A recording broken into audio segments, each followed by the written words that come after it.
So here we are, the second episode of the Butterfly Show.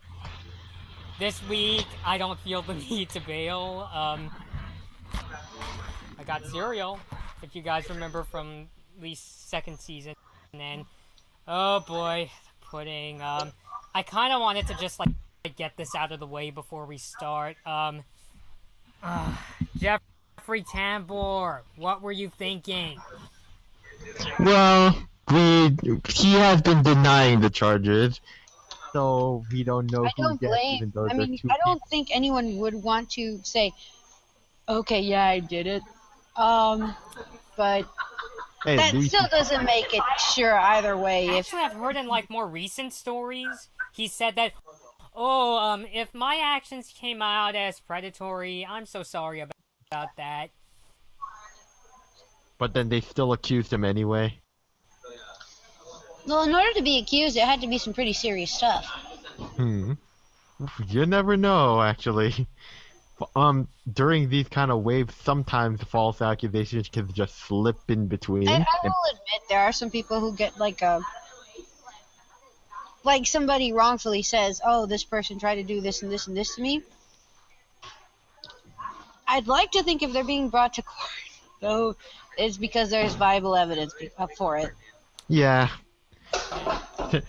Funny enough, like you were having like a con moment when you heard this through social media, and my response was basically, well, at least he wasn't raping kids or doing public masturbation. It's not a matter of who's suffering of it or not. It's the fact that somebody did it. Yeah, I know. I'm just saying, like, in the context of all the stuff that's come out, like, it's definitely not as serious as what I heard through the headlines. Yeah. And I should point out that, like, Tambor has been accused of this on the set of the Amazon show Transparent. I haven't heard anything from Star vs. The Forces of Evil, but I'm just like, well, it's probably time to get a new Glossaric. Especially with a show like Star. I honestly wouldn't be surprised if they did. I mean, it would actually make sense considering how infantile Glossaric is right now. So if they made a voice change, they could just say, "Oh, he's a new Glossaric now." So it would be a good opportunity to just do that switcheroo. That's for sure. I mean, and the fact that this already happened with Nickelodeon on the Loud House, where they had to actually even, just take the creator straight on out. I don't see why they wouldn't. Yeah. So, just wanted to get that out of the way first, since Jeffery Tambour does voice Glossaric, so I figured we'd briefly talk about that, so... But anyway. Yes, now on to the good stuff. So, the second week of season 3 episodes, I thought were better. Still could use a little polishing, but I still like where the show is going.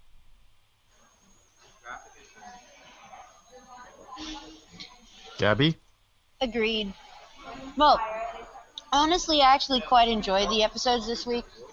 I don't know if they really had a lot to offer, but I definitely did enjoy them. Just kind of like having fun watching them. Towards the end, they did have some pretty juicy stuff. Mostly like romantic stuff, I noticed. Just kind of like, what? Not even just romantic stuff, but even things like, the realm of magic and a new butterfly has been revealed. Oh, I know! Ah, yes! Holy mother of pearl! I did not see that coming! I can't believe everything you read I've learned this week. Just because Star once said Miss Heinous is not part of the butterfly family doesn't mean it's a fact. Nope. Steven? Yeah. I'm mixed on these, to be honest. Shoot. Really? Yeah. Let me just say this right now. I think ultimately my steaming rage added to more of frustration in these cases. But as far as the episode itself, there's out of 20-minute episodes that came out, I only 2 of them were flat out amazing. The other one, the big one that's coming out at the end, and the one that caps it off, that one I felt I'm pretty mixed on, and 2 of them I thought were flat out meh. We'll get into more detail on that. But once again, I am excited to see where this goes. But it is starting to take a toll. Like I feel like how it was like the first half of season 2, where it entered that middle ground to before Bon Bon and the Birthday Clown. Suddenly, some of the episodes felt like they were kind of going nowhere, and you were just kind of waiting for some of the more either wacky or plot-centric stuff to take place. In this case, it's kind of entering that rhythm again, where it's just like you're kind of just waiting for the amazing stuff to happen. And by the end, the way it ends off, I feel like I'm still waiting. And we don't know when the next episodes outside of the holiday special are going to show up. So yeah, probably not until 2018.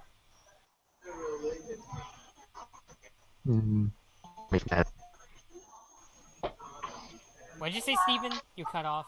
That makes me sad.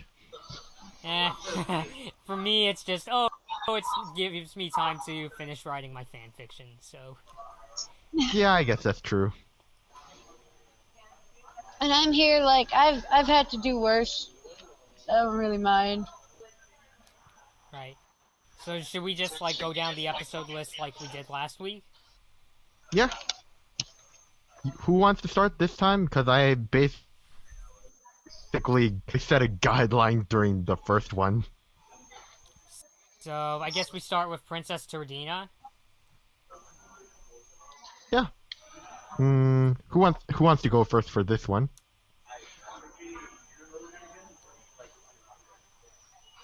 Come on. Neither of you would do it. I guess I'll start then.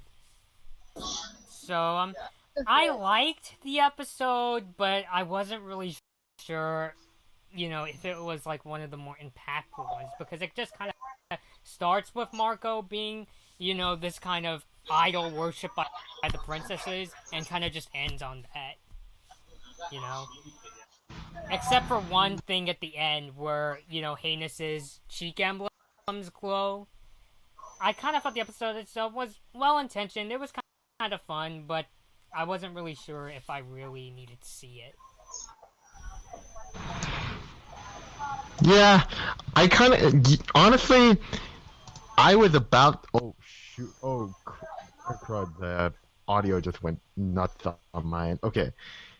I was okay with this episode by the end, but until the last 4 minutes came up, I felt like this was a very formula episode of its type. The plot is very much the typical liar revealed story, spread out with just the whole, oh, look how much work they put in for you and don't want to disappoint them.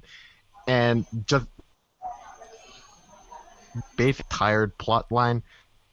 I did like how it was reaching its end where Marco was about to reveal that he was a boy and not a princess before they had that whole liar revealed setup show up.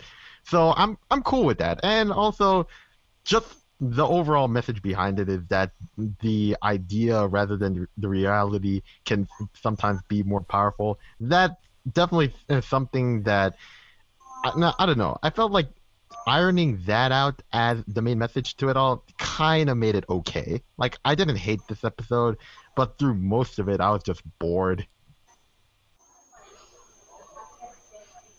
Gabby? I kind of agree. I mean, I was kind of surprised that there wasn't the whole confrontation with the idea that Marco wasn't really who he was saying he was. Though, I don't know, it's just kind of worked. I guess it was okay that, you know, the princesses just kind of sort of accepted. Oh, it doesn't matter. You know, it's still a state of mind. That's the important part. That we learned that and we could see that it actually works and blah blah blah blah. Um, I guess the only thing I find a little problematic is how the plot seems to ignore the fact, or just kind of leave the fact that, you know, the way that the school is left at the moment, it's just not functioning. Yeah, that I would too. agree with that. I agree. I honestly That thought. place has basically become a fraternity, or in this case, a sorority. I mean, come on, guys, we gotta do that brunch final, am I right? Yeah. Yeah, just eat and then party. That's their schedule. Yeah, I honestly thought I was gonna go into the direction of, while Marco is a very rule-oriented guy, he still likes to have fun. Like, I thought he was gonna teach the princesses that.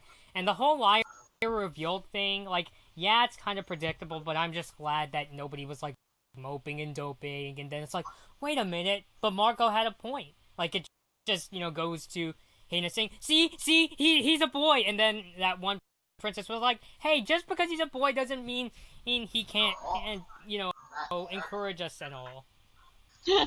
Or all that. It's like, yeah, like somebody, you hear somebody shouting in the group of princesses, Jardina's a state of mind!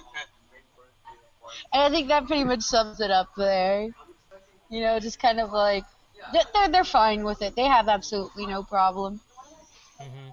I guess for me, it's just a very kind of static episode. You know, it just kind of starts in the same place and ends in the same place. You know. Yeah, the only thing we get is a little bit of foreshadowing, like you mentioned before, with the cheeks. But even then, you can't really get anything out of it straight away. It's just kind of like, why is her cheeks glowing? Just kind of like, what? That's kind of random. But, you know, I guess as you progress within the other episodes, that's played off of a little more until we get to the big reveal, which we'll get to later. But, yeah, other than that, there's not really much else to take necessarily from the episode. Yeah. So I guess we can move on to the next one then, and that's Next episode! Starfari. which I'm not gonna lie, whereas whereas with Princess Turdina, I was kind of enjoying how it ended. This one, like I like the point it's trying to get across, and I like some of the lore bits. But I'm not gonna lie, I was really checking my watch while watching this one.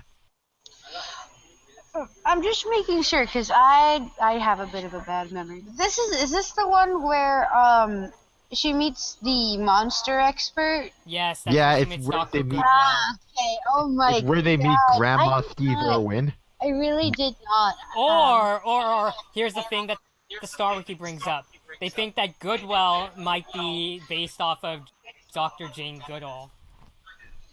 Probably. I'm not gonna lie, I don't know who that is. But Can you refresh? the lady that went out to the wilderness and studied, what was it, chimpanzees, right? Yeah. Yeah. You could Actually- basically say female Steve Irwin with kind of a more nurturing sort of, you know. idea. Yeah, and I guess oh my gosh. I didn't quite get why we needed a character like her. Exactly. Like, I don't think, like, I know that they were trying to introduce a new character to implement this aspect, but just the way that they wrote her, the way that they made her this, at one point, obsessive, like, basically Muni's equivalent of a tree hugger, and then try to somehow factor that into this hyper ego evil plan of just trying to isolate the village in basically a prison is just, where did that come from? Yeah, that is very out of For me, the nowhere. thing is, like, even if you're trying to do that, you know, the motives should be really clear, and that doesn't shouldn't kind of feel like it was just kind of like half worked through. Because I mean, yeah, we could see that, oh, she's just a tree hugger and she's super obsessive, but the problem for me isn't even that. It's the fact that she's going about the whole thing completely wrong, supposedly being an expert. And I mean, like, if she'd really spent so much time, I think it would have been hard not to figure out that these are sociable beings that one can actually communicate and talk with on a level that we're used to. It's just kind of like, you're still going to treat them like animals? Like, what? And here's the thing that weirds me out. Like, that's one thing where I say, okay, there's a difference between someone like her and Steve Irwin, in that Steve Irwin, basically, whatever you have to say about him and his hyper antics, if you say what it is, like his relationship with the animals, he spends a lot of time actually being in their environment, so Right. that gives him an understanding of this. But this character, for someone that's put up as an expert, she sure puts a lot of distance between her and these monsters. Yeah, and the other thing that I didn't really think worked was the whole thing. No, we humans are going to corrupt them and going to do horrible stuff with them. I'm like, Why? I don't really feel like that's the way she was approaching it to begin with. Honestly, it felt just kind of like she didn't want to get hurt. Yeah. Yeah, I'm it's just not, like, like, I'll admit, I kind of like this episode just watching how enthusiastic, like, I really got into Goodwell's character. So I guess that's why I'm not too angry at this. However, I wasn't really angry. I was just annoyed by her, honestly. Like, I was never mad at her. She just was kind of annoying. if I were to be honest, I feel like a lot of aspects of the character kind of made her seem not all right in the noggin. Yeah, Oh, yeah. especially at the end, where it's like, oh, I'm a monster, I'm gonna splatter myself. Or like seeing how Buff Frog reacted to her. It's just kind of like, oh, it's the local crazy lady. I'm like, oh my god, what? It's like, oh, the lady that looks at us through the trees. I'm like, jeez, that doesn't sound creepy. Goodness gracious. Yeah. And the fact that he's just aware of it just makes her seem just a tad bit more, I don't know, delusional, if I may say so. Just Well, kind of. she's definitely delusional. Let's not kid ourselves. She's delusional. Yeah. My goodness, but yeah, but I guess that was more my thing. And even then, I don't feel like it does that kind of representation justice. I mean, I don't want to think that's kind of the representation people who do have delusions kind of end up getting. It's just kind of like,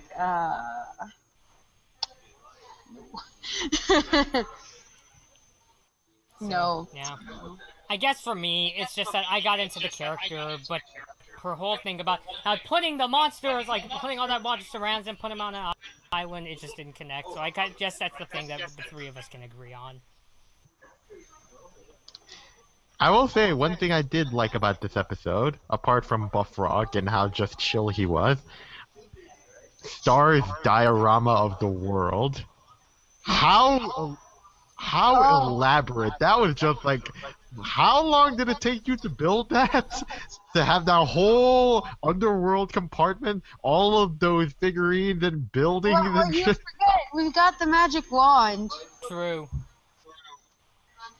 Oh, and she I also mean, has the it is Independence there. Day book, and it's a picture book with all these, like, pull-out things, so... So, Yeah, all of Star's arts and crafts are so elaborate. I wouldn't be surprised if her new notebook actually, like, I don't know, if we have this unspoken secret compartment for whatever. yeah. I don't I doubt guess it. that I just honestly kinda don't shows doubt it. I mean, how- she's got a closet of secrets.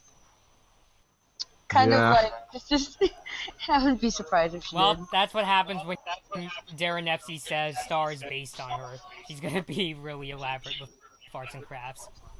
No, So, yeah. true, Aw. true.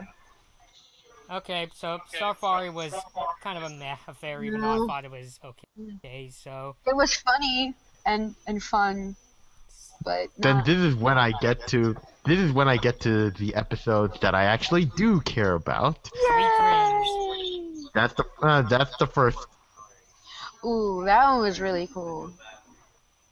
Like, I admit, like, really, Sweet Dreams is a bit of a. It's a bit of a stretch for me because what I really like about it is essentially what it implies more about Star's powers than the actual episode itself. But that in itself, like, just what they do to play around with her ability to just hop dimensions at will, I just found that to be a really cool concept, especially when it's mixed with her new form from Battle for Muni. And also, who can forget, Ludo is still just floating there out in space. Oh yeah, that little part where he comes out and he just waves at Marco too, like he's not even like freaking out or he's just Hi. Hi. with that weird face, like he's not even giving any expression. He's just kind of like. Yeah. It's basically this season's My New Wand episode. You know what? I think so. Yeah, it makes sense. Yeah, I can see that. But also just, I like how the solution to it all is that even with all of this crazy stuff happening due to her powers kept unchecked, they're kind of just like, you know what?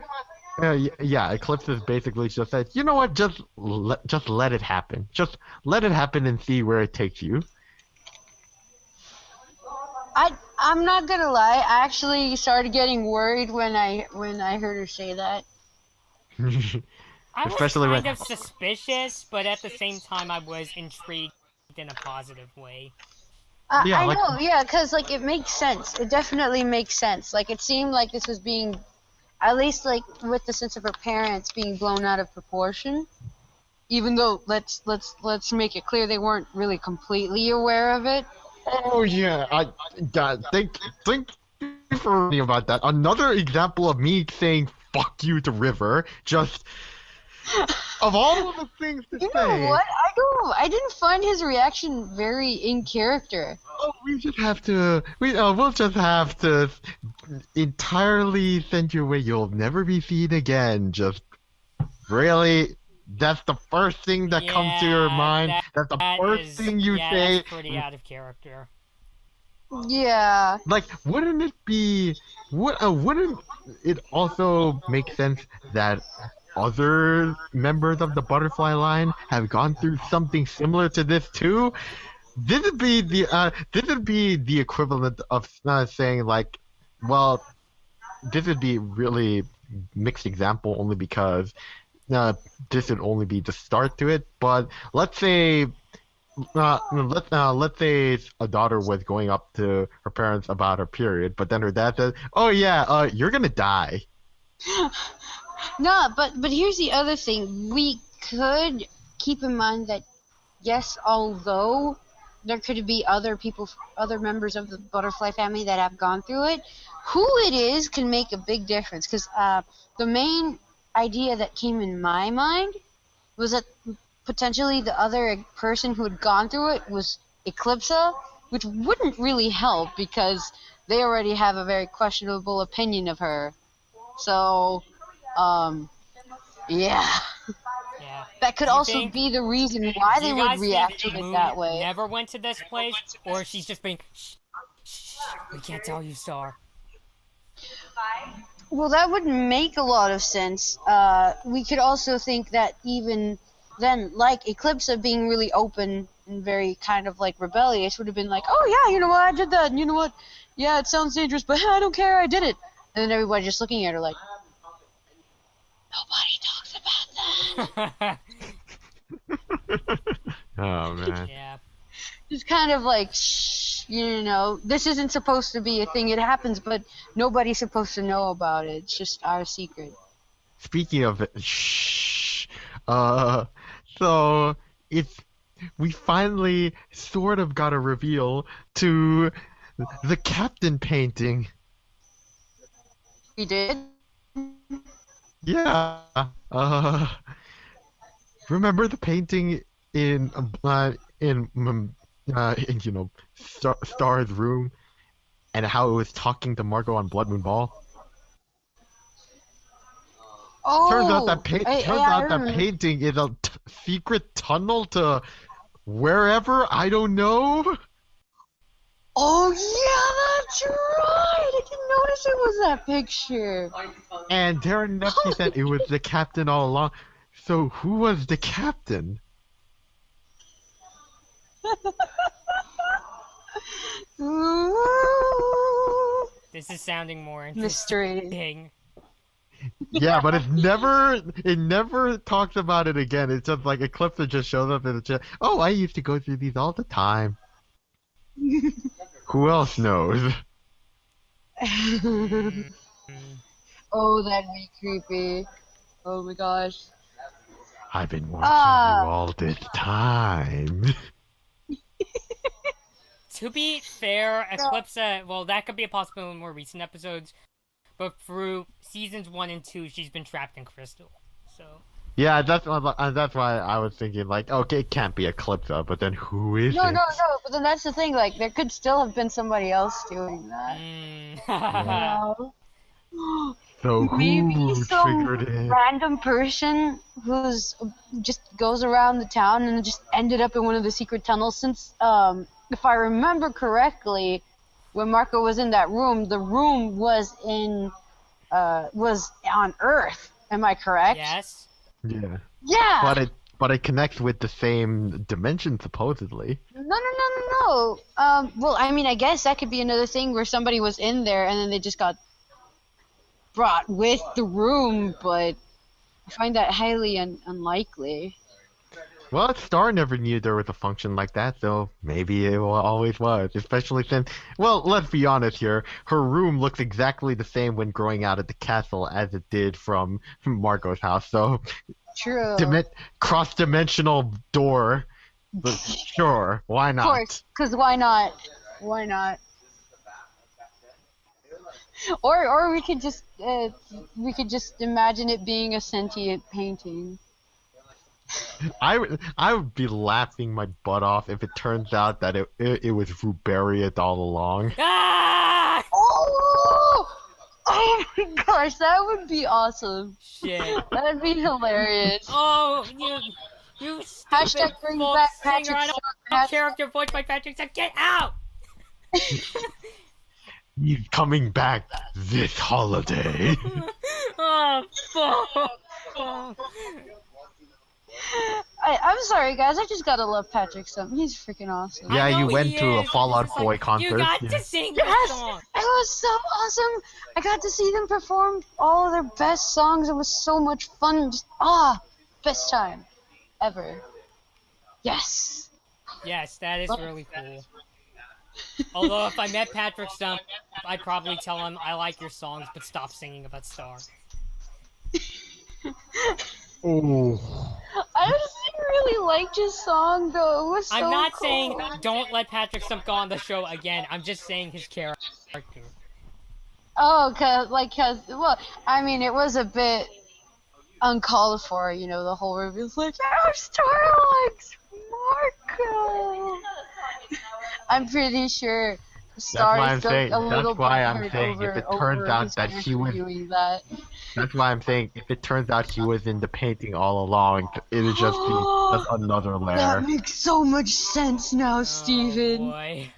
Oh my goodness. Well, as interesting as that may sound, we have to move on to one of my favorite episodes of this week, and also the most painful for fans, Lava Lake Beach. Ooh. I can see your expression. Yes, I actually really like that episode. yeah, Bobby's crying. Bobby, are you okay? Don't die, Bobby. I feel Be your strong. pain, brother. Be We strong. all Okay, feel your pain. The short answer is yes, I actually really did like this episode. But carry on, please.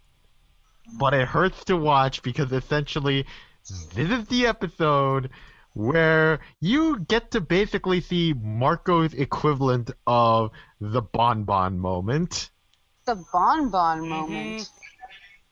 Star when she used the spying spell, he sees his equivalent, and it's not through a spell. Oh. Yeah, that was not easy to watch. I'm not gonna lie. Okay, I'll admit though, that scene, I don't know why, I didn't find it hard to watch. It was sad, don't get me wrong, but admittedly I was just like, shit. And, yeah. Okay, we'll start off with on the lighter end before we get back to that again. First off, one thing I was gonna say, when I saw that Star was wearing basically a sailor suit uniform, I was just like, wow, the references are just getting more and more obvious. Yeah, that's true. That's true. Yeah, I need more of admittedly, it. when I saw her in that outfit, I was just like, why are you dressed like a Japanese schoolgirl? And then it's like, oh yeah, Well, you like... I feel like part of it could be that, you know, it's just really out there that, you know, Sailor Moon was one of the inspirations for Yeah. For the show. Like it's probably to this point almost common knowledge. Yeah, I mean, that So makes the sense. creators just kind of like, meh, you know what? We don't really need to hide it now. Maybe we could be a little more outwards with it. Right? I really didn't see a problem with it. It's That's not all a problem. I was just like, oh wow, you're making that direct of a reference? I Well- wasn't really weirded out by it. I thought it made sense. Yeah, but so then they move on. One thing I have to say is that one thing that immediately got me about this episode is just how lax everyone, both how lax and sort of how awkward everyone was around that bonfire. Both Kelly's just kind of doing her own thing. Margot's just trying to get into the conversation, but clearly Star and Tom are like in their own world throughout this entire episode. Well, And a lot yeah. I mean, I don't know. I found that kind of like expected. Like, it felt like that was something that would actually happen. Cause that's the thing. When you're in situations like that, it's really strange. Like, you know, you honestly somewhat pull off staying cool, but at the same time, like all these random things are going through your head, and it just makes interactions with others, even people you know, just really, really awkward. Yeah. But probably, obviously, I think we can all agree, or at least my favorite aspect was just, you know, Marco and Kelly's, like, interaction. Yeah, that really was the soul of this episode. Like just that dynamic of just like two broken-hearted individuals just dealing with their own business, but kind of just giving out a helping hand through all of this. Like it felt so natural. Like especially when it factored into. What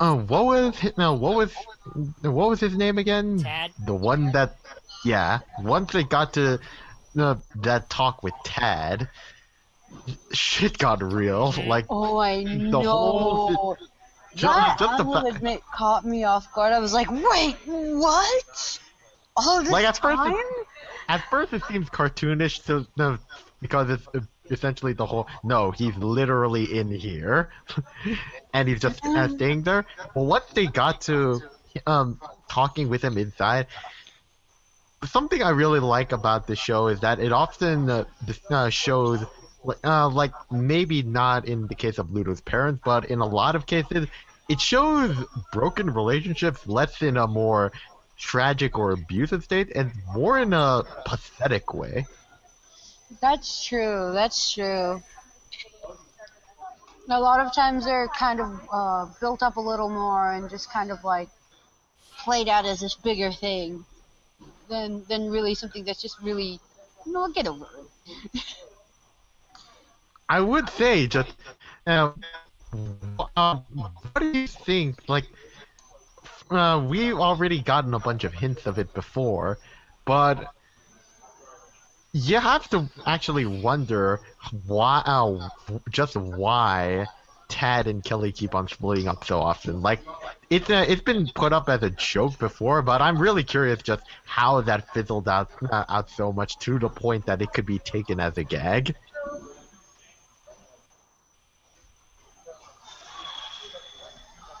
Well, it's I don't know. I feel like it's a bit of a common thing, not really, really common. So I didn't find it too weird. But I think they really kind of. I didn't think it was weird. I was just like, I'm curious about it. Like, I wonder if we'll ever get to see like that side of Kelly. Like, if it was like, more on Kelly's side or Tad's side, because we definitely see, based on what both of them have to say, it doesn't seem like either of them were specifically at fault. Well, Right. I mean, yeah, that's one of the things I actually really like. Because oftentimes that is the case. It's never really clear cut. Both people tend to have a little bit of faults.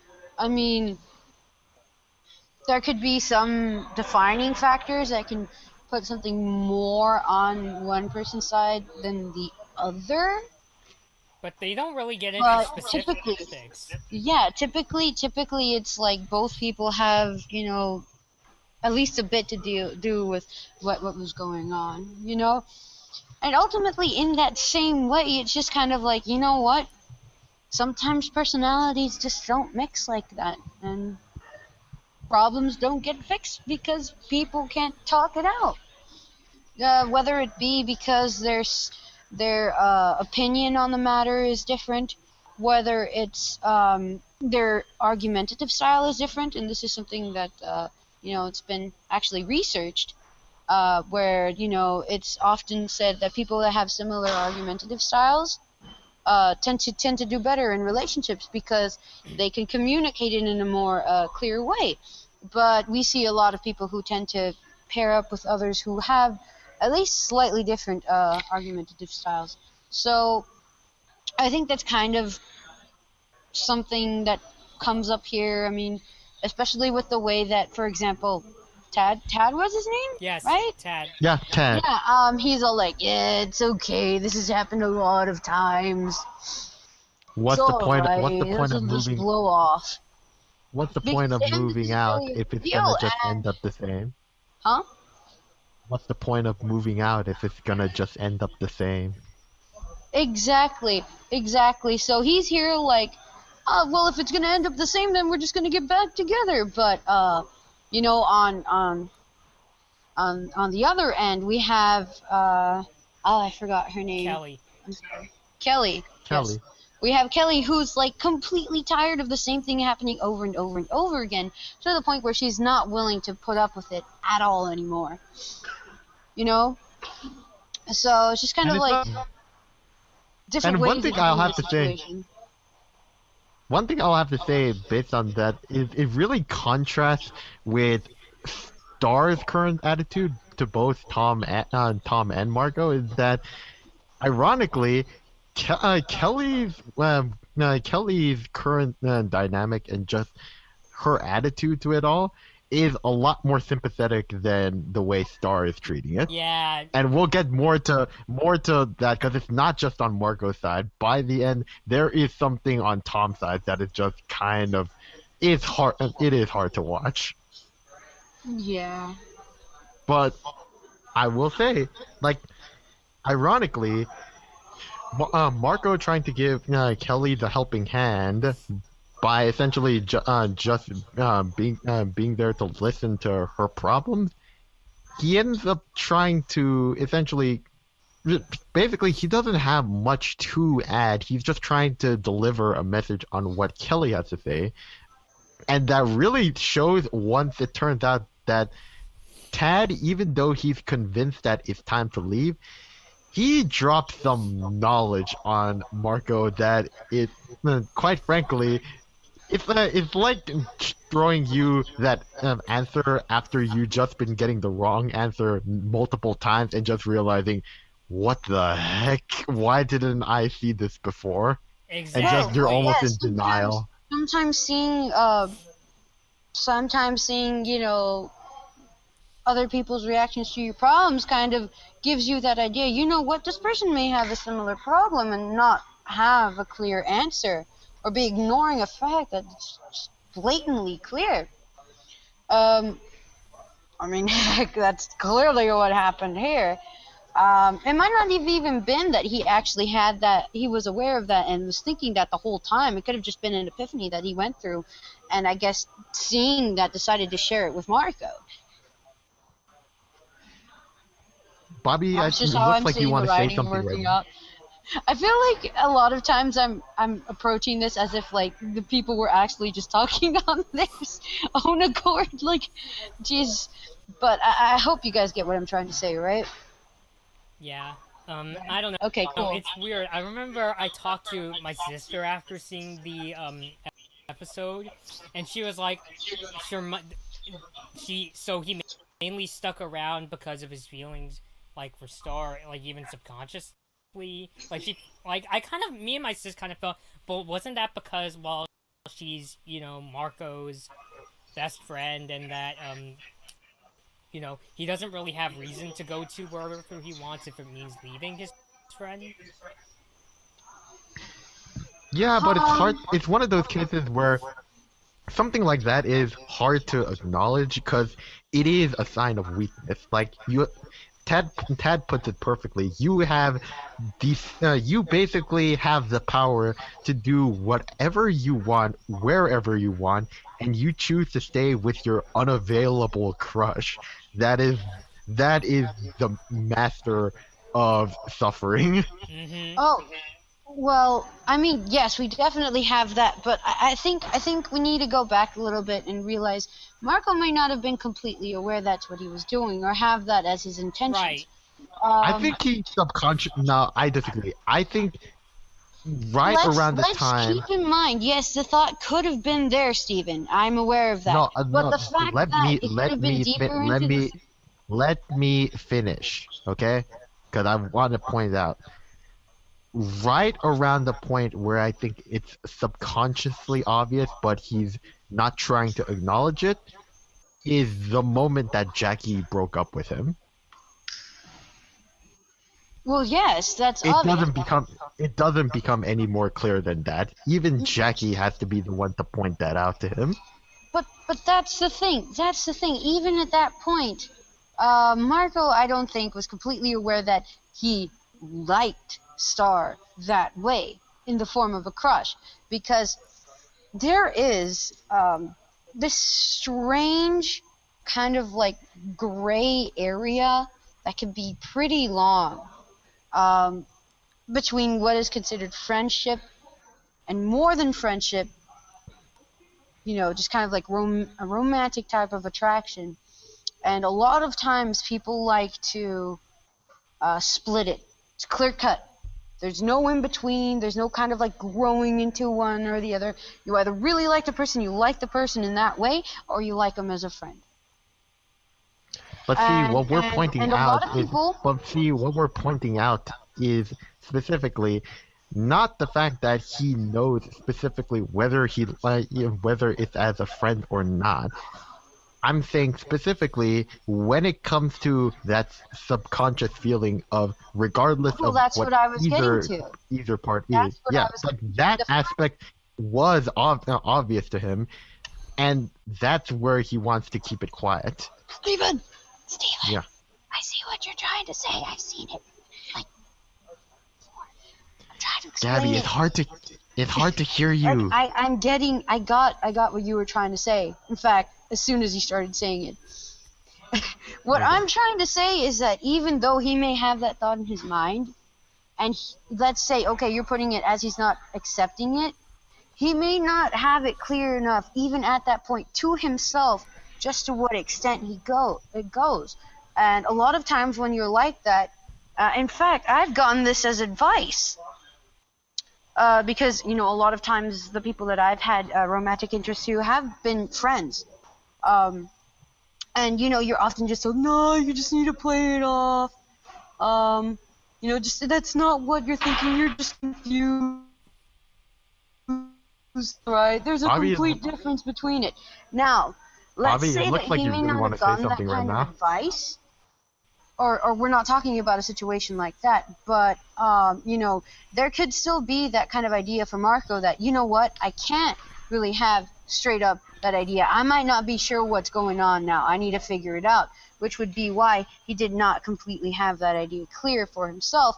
And it took a statement like that and a pointing out from Tad to be like, holy mother of pearl, that is what I've been doing.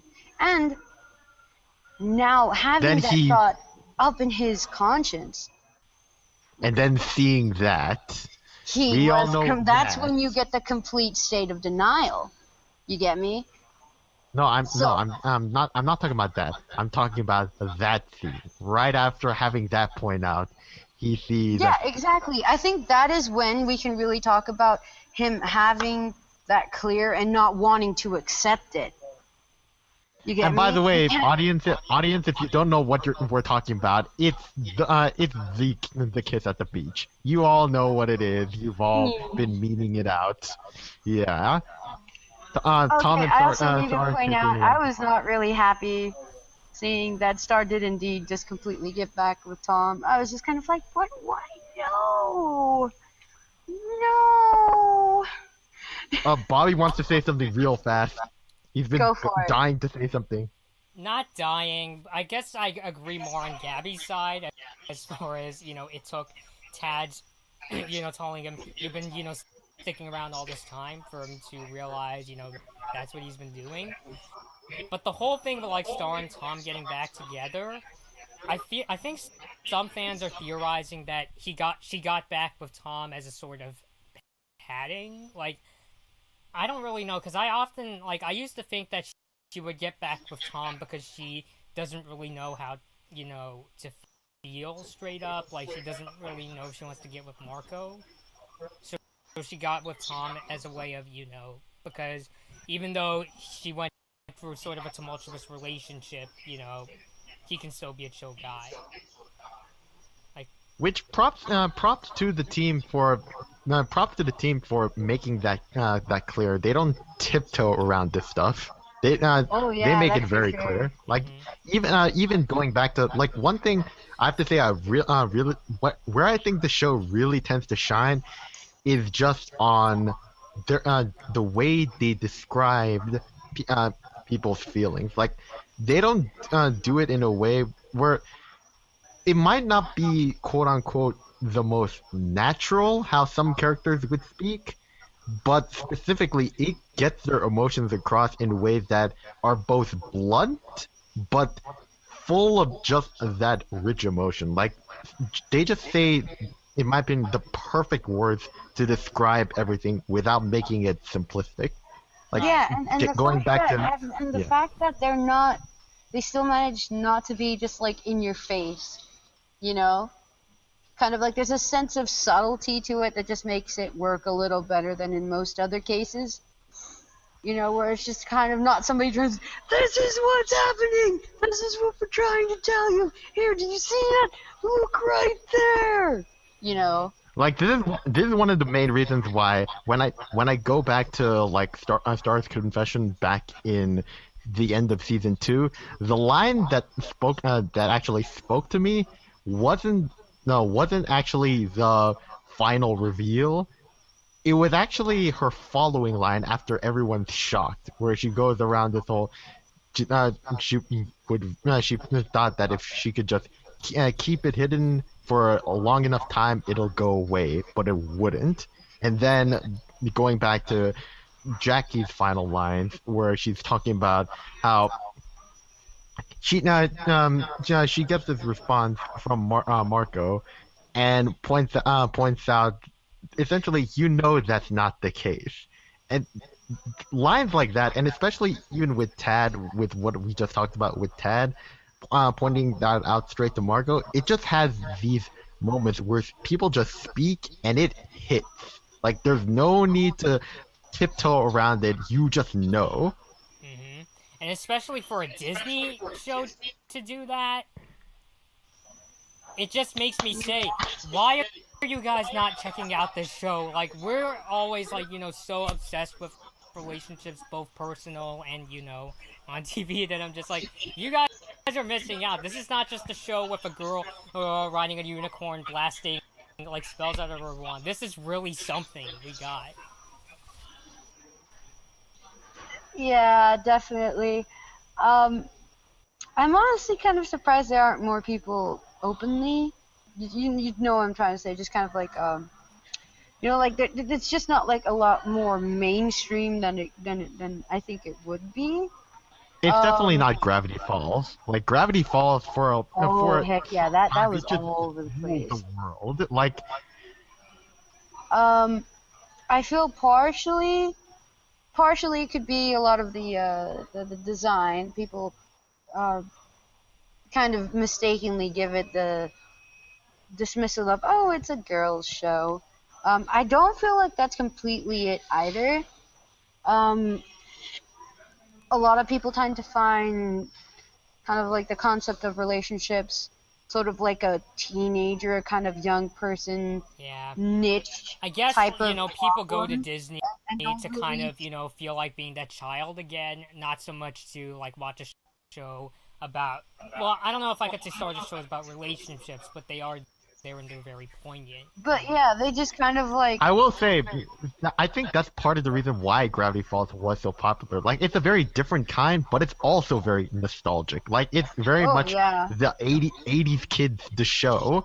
So, it really appeals to that crowd a lot. And that's a different form of nostalgia, but it's still nostalgic. Star, on the other hand, the influences feel like very like late 90s to millennial almost. So, and I mean, I honestly do kind of find a form of nostalgia from it. It brings me back a little to my own childhood, but not a lot of people kind of get that. So there is that too. Like, I mean, unless you were like one of those few people at the time that were getting into it, what is Japanese animation in the magical girl genre, as far as nostalgia, you're not really going to appreciate it, I guess. You gotta basically have that kind of dark side, if you will.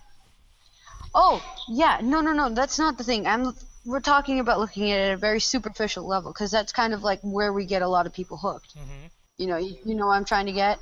A lot of people are going to start getting hooked, mainly from the visual design, tiny little snippets of the plot, and a lot of it focuses a lot more on the aspects of like a magical girl. And as far as like the extent to which that kind of fandom went back in the type of era where people could still kind of get nostalgia for it, like in the 90s, the older audiences were usually, well, I mean, not even audiences, like the people who were aware of it. I mean, I know kind of the reaction I had from my own parents were just kind of like, oh, girl stuff. Okay, she can watch it because it's girl stuff. Yeah. Not saying I want, like, I know that, it's not really going to appeal to, like, people in their, like 40s and 50s. I'm talking about, people more in our age range, And I mean, up to recent points, not a lot of people actually kind of took the time to analyze this kind of stuff. I mean, heck, even my parents, who I have my dad, who was really open to like analyzing stuff like movies. Same as my dad. Yeah, the fact that we're talking about a children's TV show, some ways just kind of like takes it completely off and like, we don't analyze that. That's just.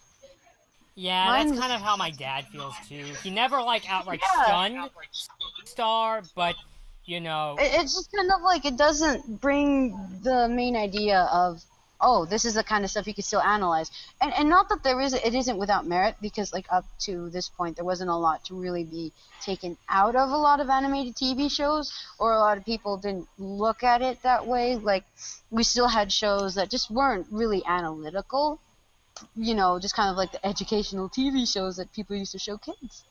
And not that they don't do it right now, but you get the point. Just kind of like that was more of the emphasis for it. I think, okay, as fascinating as it is, I think we went on like almost a 15-minute diatribe and we kind of went off. I really want to get to what happened after Tad Strange not Tad Strange, Okay. Gravity Falls reference right there, back. but right after Tad told Marco, and Marco had to see that. The final scene in that episode, I've been rewatching that on repeat. Real. If I mean, you it want- was a if nice you- scene, if creepy, but I don't know if I would sit down rewatching it though. I would rewatch the I entire have. episode. Yeah, maybe. I've been specifically rewatching that scene, and if for people who don't know, let's be honest, they know it is the moment where Marco's just kind of feeling lost at the moment, just trying to itch it around with his zipper, and basically Kelly just comes around and says, "Hey, thanks to you, we're all good." I think the zipper's fine, and basically she just gives him a helping hand by showing what she usually came there to enjoy, which is the soul rise. And just what Kelly had to say specifically on that soul rise, of how it's something that she used to enjoy with Tad multiple times, but now that it's like now that her relationship with Tad is like this, that could possibly bring it down, and she doesn't want that. So she tries to recontextualize it. She tries to bring in more memories to make it still a positive experience, because it's still something that she came here specifically to do. Yeah, and I feel like it's something that a lot of people can relate to. I mean, I know I definitely related to it big time. Like, I won't even get into it just because of how much, but yeah, it's just kind of one of those moments that you could just be like, oh my gosh, that makes so much sense. Right. But then, once it finally gets up to when it finally goes up to there,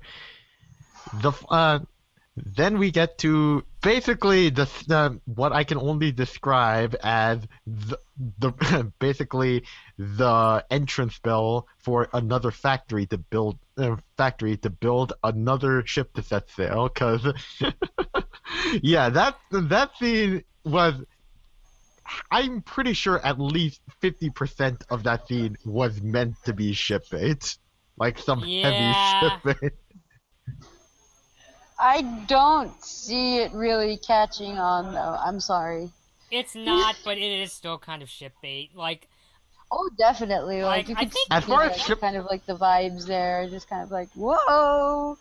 Like Kelly just standing over there, looking past, and the whole Marco lending her his hoodie and just being all awkward a bit about like you looked cold, so I just wanted to warm you up, and it's just like thanks. Here's the other half of your hoodie. It's just like that image right there is just like that image and that scene. There is now, even though I am particularly we're all like Starco shippers, even I have to admit that is kind of adorable. yeah. It's a very cute scene. I think I You just look see it conflicted. like I just see it as, these two broken people like helping each other. Helping each Honestly, other. I agree. You can Like, totally I see it as can that, see what too. you're talking about, Steven, where you're like, oh my gosh, it's good, I want to put them together. But for me, Wait, what? Can you speak louder? um, Can you speak louder? does this sound better? Yeah, that sounds perfect. Okay, I could kind of see where you kind of get the appeal of it, just kind of like, oh my gosh, this looks so nice and cute. For me though, personally, I kind of feel like there needs to like I can't really go off with something if there's not um if there's not kind of like more working off of it, if you know what I mean, just kind of like a little more of a history. I mean, okay, I will admit I kind of went the opposite direction with that. For example, with the whole dealio when people were thinking something like back in Steven Universe where Peridot and Amethyst were going to be a thing. And the main reason why I didn't stick with that, though, was specifically because they didn't even end up working off of that, which is like where I kind of learned my lesson. I'm just like, oh, okay. So after seeing that, I'm just kind of like, I can't do that. I can't. I'm not. Yeah. You've been hurt before. I guess so. You know what? Yeah. Well, I think what makes it work is like even the difference I think between like specifically with that dynamic with Peridot and Amethyst, and just the reason why I never jumped on it is just ultimately like their interactions even from the start I felt were more gag based outside of basically Peridot being insensitive and having that whole apology arc. So I didn't feel like this was enough. But with this right here, like even if it's basically just bait, you can still just take it as this intimate moment between two people who have been hurt by this silly thing called love before, and just like, hey, there's a helping hand nearby anytime, and you can still take it as that too. Enjoyable the most. Just kind of like looking at it through that kind of perspective. Although I did find it funny that right after that scene, when the Soul Rise does actually come, a bunch of comments said, only this show can make the equivalent of Armageddon look romantic. I laughed at the comment out loud. I loved it. I was so happy. I was just like, this is a kind of something. Yeah, I pretty much agree with the commenters. I never thought I'd say that, but yeah. Yeah. Although what made that moment sweet is just is it past midnight? Yeah. Then it's my birthday. Happy birthday, Marco. That moment I was just like, God damn it, that is so sweet. Like that is just a precious moment. And really I sad. kind of wanted to cry a little bit at that moment. I didn't. But I was just kind of like, my heart. No. Hey, Starco fans! Technically, Marco is older than Star. Not by much, but... Is that really necessary? Nah. Okay, shall we continue then? Yeah. Yeah, if we move on to... Train, Holden.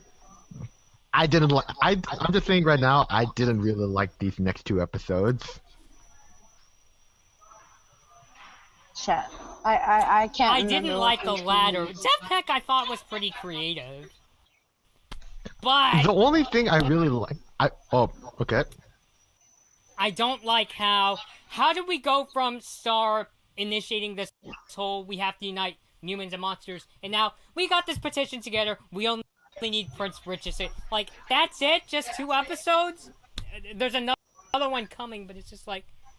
That's true. I didn't realize how fast that was. And you know what? Like, which one? Somebody on YouTube posted a clip from what was it? Starfari, and the title of the clip was "Moon being racist." So I'm just like, I mean, thank God I did not click on that.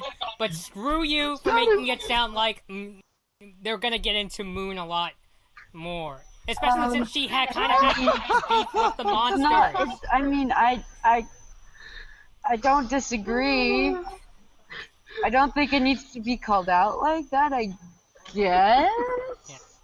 Maybe. But I'm just like, that's it? I don't know. Two freaking episodes? Like, I'm really trying not to swear. Darren FC, if you're watching this video, I met you at Gallery Nucleus. I'm sorry you have to see me this I like how Steven's just cracking up, going crazy in the background. You having a good laugh, Steven? What are you doing? Are you picturing Moon being... He's gone. Ah! He's gone. Shit. Steven, come back. I'm just imagining a muty version of Get Out. Oh, don't worry. We're not racist against monsters. You're so much stronger than us. We want to be you. And I thought I was the one who came up with twisted movie versions of Star. Dang. I think The Magic High Council. I think that just went all over the place now. Like, we in a completely different territory now. Actually, okay, that actually reminds me, there is one bit of Star Safari that I glimpsed over that I actually did like, and it goes back to that diorama. Just Star pointing out how arbitrary it is of who's a monster and who isn't. Like, you got the literal prince of the underworld. Like, yes, please explain. Please explain. And Moon just says, oh, we always enjoyed good relationships when he heads in the underworld, Star. They have money. Like, I think she says something like, she's like, they're rich. Or something like that. What? Moon, what are you doing? Darren FC, Ray Griffin, somebody help us! I think it was either when Star mentioned Tom or the pigeon with the rich legs. pigeon, Prince Rich. Yeah. She said something like that. I'm just like, that sounds...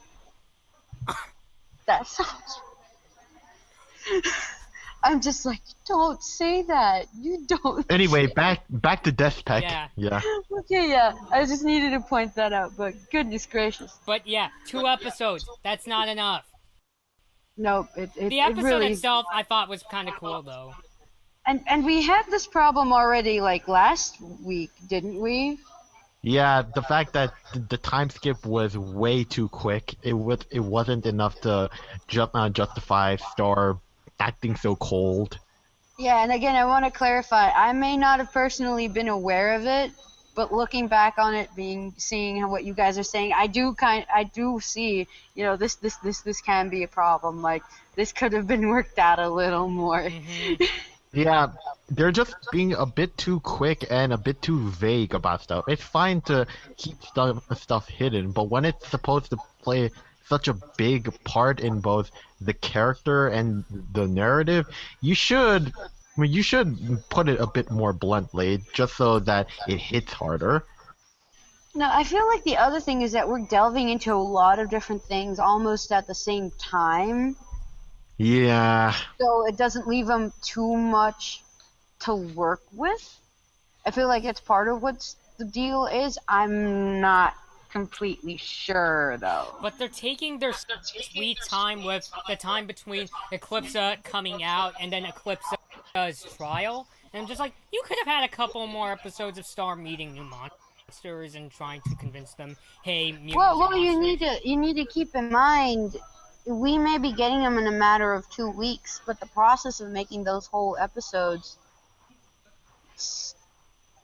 a long time. Even if it seems like they're taking a lot of time, it really does seem to be going a lot quicker than it should, in my opinion. Yes, that's the biggest problem with the production. So yeah, I mean, if they need more time to get more episodes out to show, by all means, I'd be completely down for that. Yeah, like I keep saying, if I have to wait until 2018, okay, fine, just make sure they're good. Which, I will say, one thing I did like about this episode, Rich Pigeon's voice. Oh my gosh, yes! So majestic. I would like to listen to Rich Pigeon reciting Hamlet.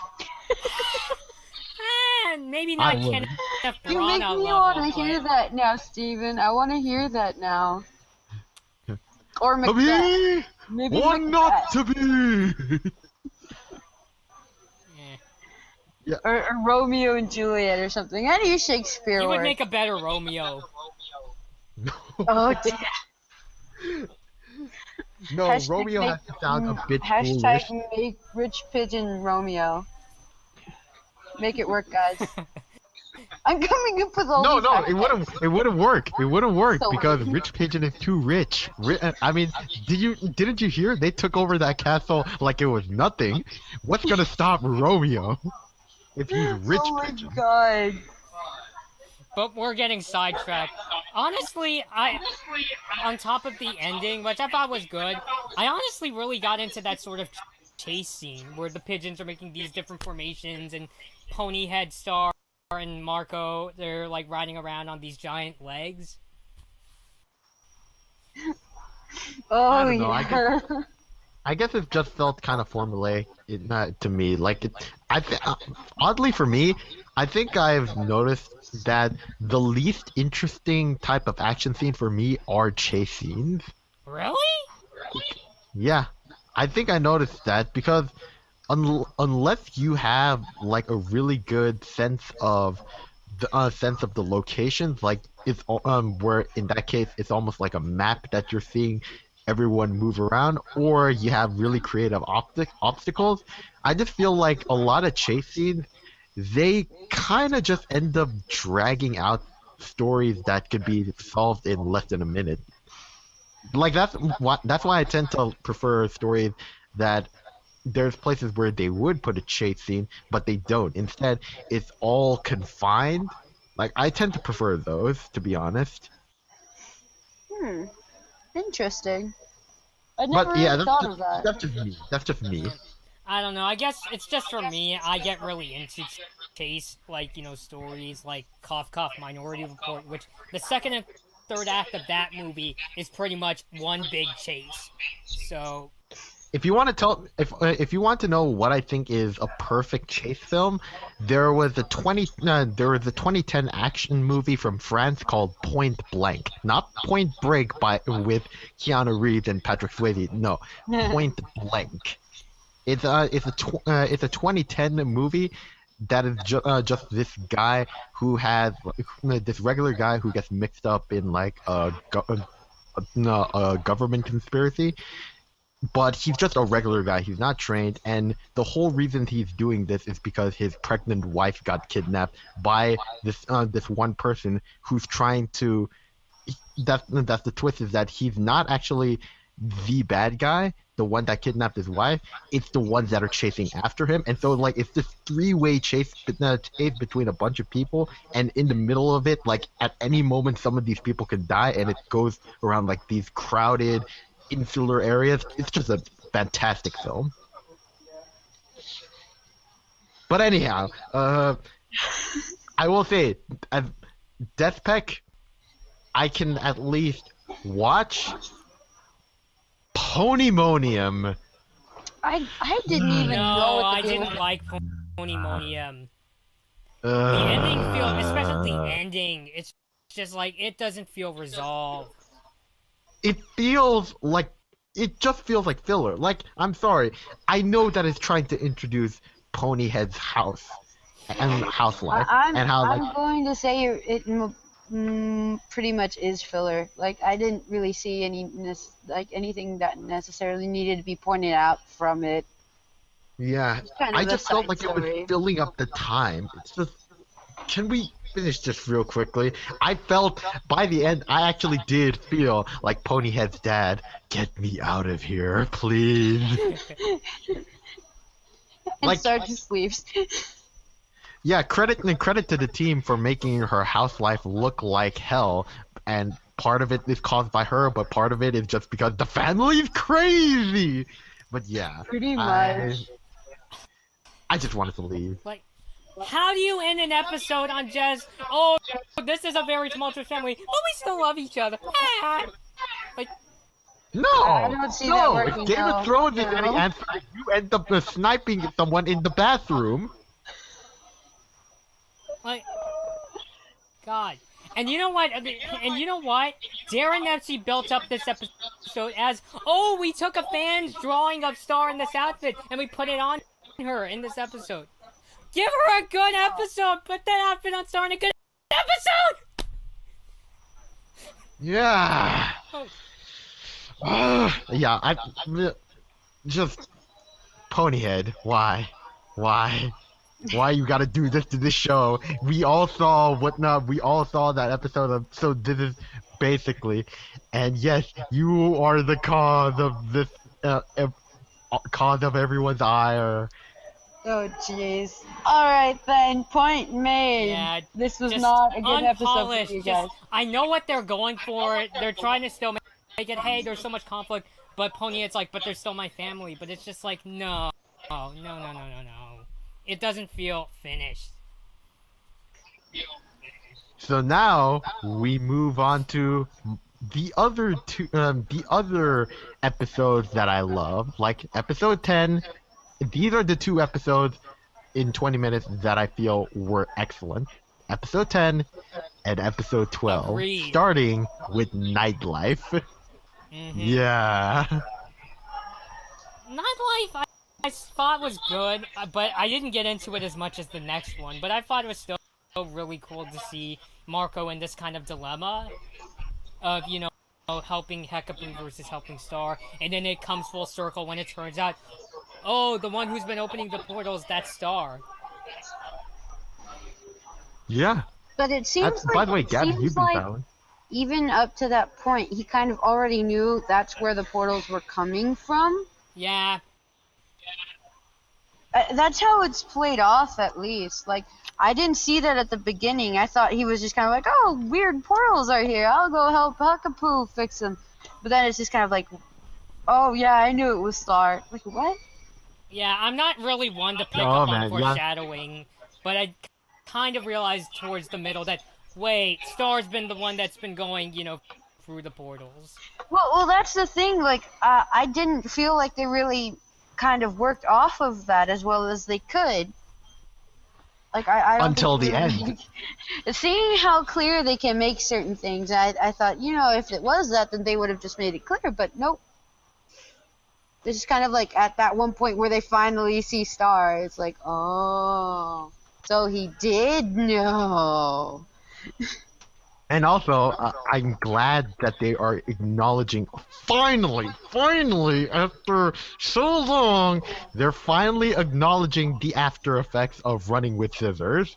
Because they've been ignoring that for quite a while. There were so many theories of just how much that changed Marco. And finally, they're acknowledging, oh no, the effects are still there.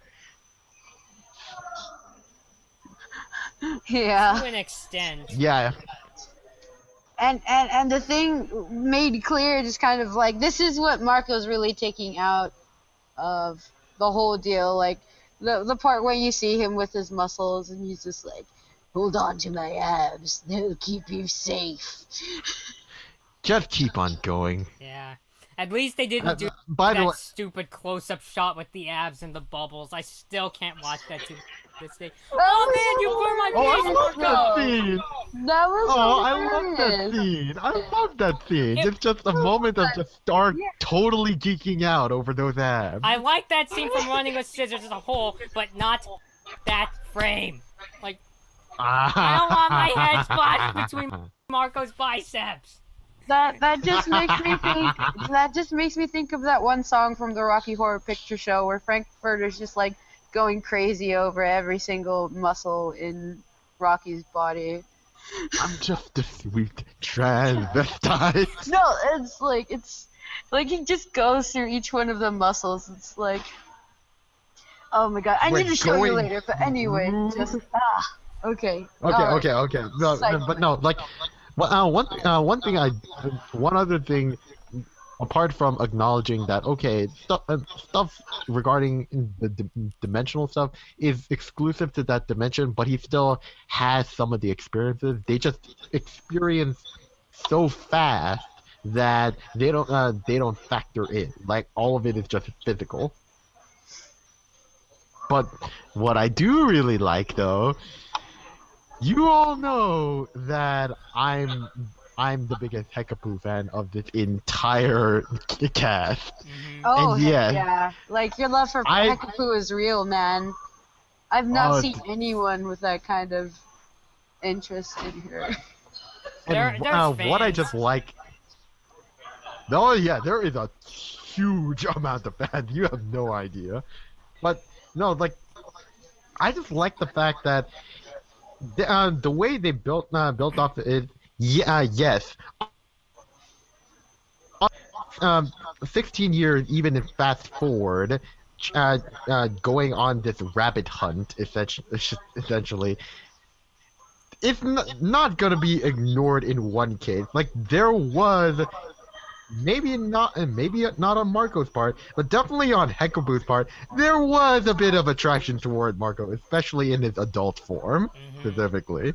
I will agree, that was kind of played off a little I bit. am. Like it's kind of like that Wild West, no, Wild West Howdy Do partner almost. Like just, it's a kind of like this mix of just like okay, stay concentrated on the job, but she's like constantly inviting him out to just after job drinks and such. Like Yeah. Yeah.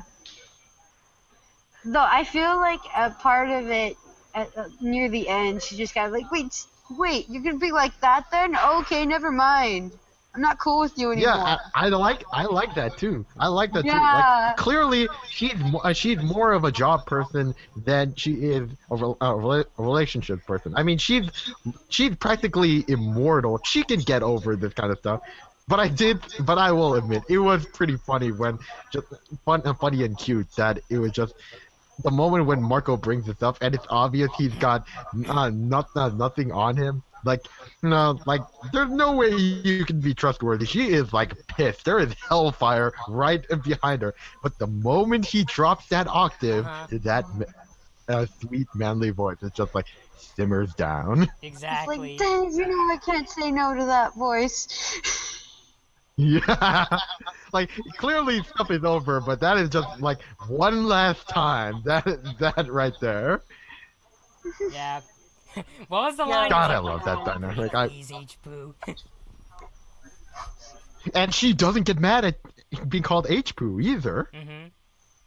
Like she got mad when he called him that during Running with Scissors. But I don't know. She's just gotten used to it with that voice. Exactly.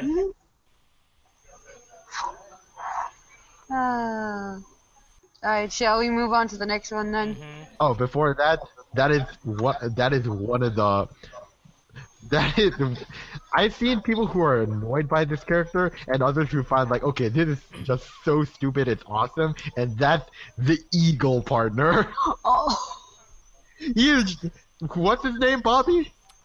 Hold on, I have him in my notes. I might use him for my Okay. fan fiction, but only as The a cameo. further adventure.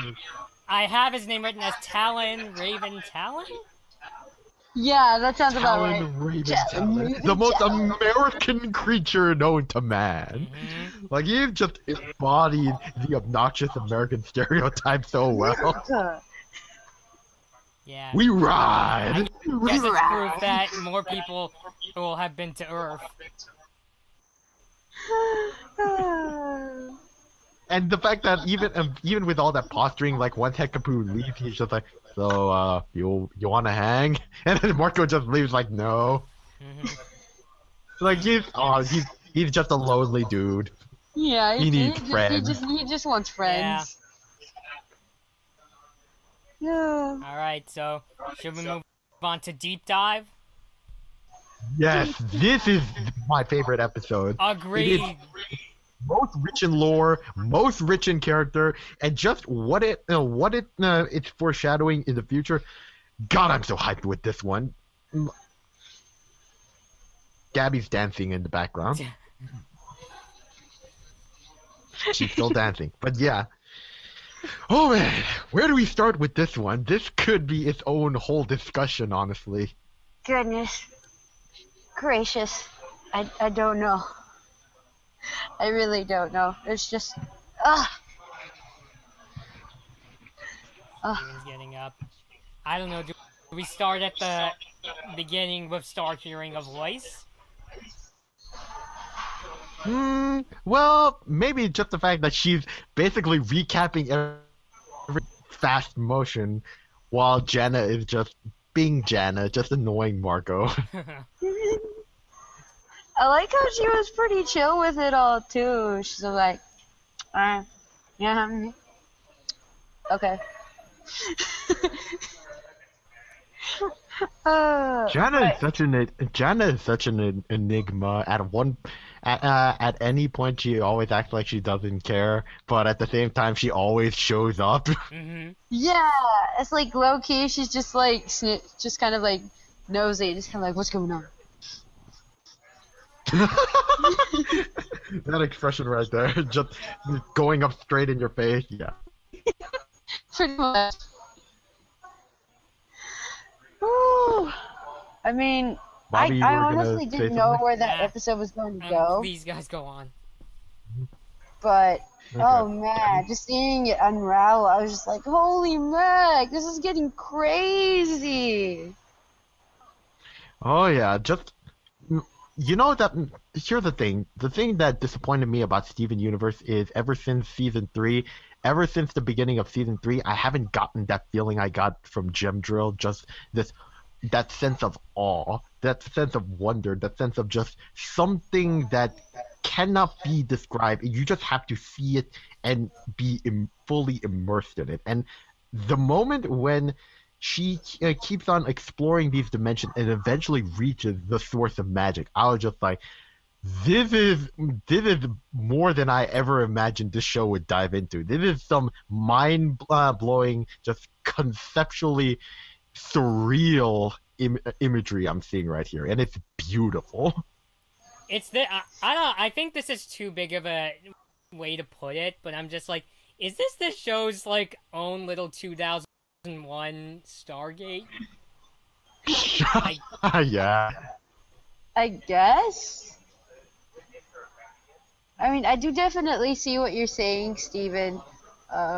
Looking at Steven Universe as an example for it. It's weird because I feel like, at least at the beginning, that was kind of like the intent of the show, going off of Steven Universe.